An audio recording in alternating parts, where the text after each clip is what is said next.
प्रेग्नन्सीमध्ये बेबीची हालचाल बघणं फार महत्त्वाचं असतं. साधारण 28 आठवडे झाले म्हणजे तिसरी तिमाही सुरू झाली की बेबीच्या हालचालीवर लक्ष ठेवायचं असतं.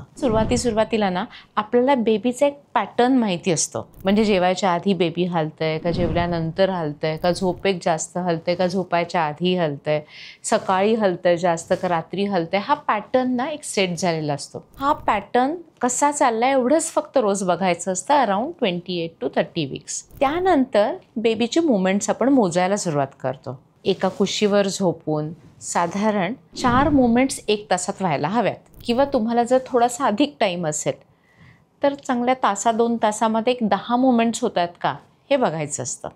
तेवढ्या मुवमेंट्स झाल्या की पुरेसं असतं. पण 8 ते 10 तासात बेबी हललंच नाही तर आपल्याला लगेच हॉस्पिटलमध्ये जायचं आहे. कारण आपल्याला बघितलं पाहिजे बाळ आतमध्ये कसं आहे, बाळाची कंडिशन कशी आहे.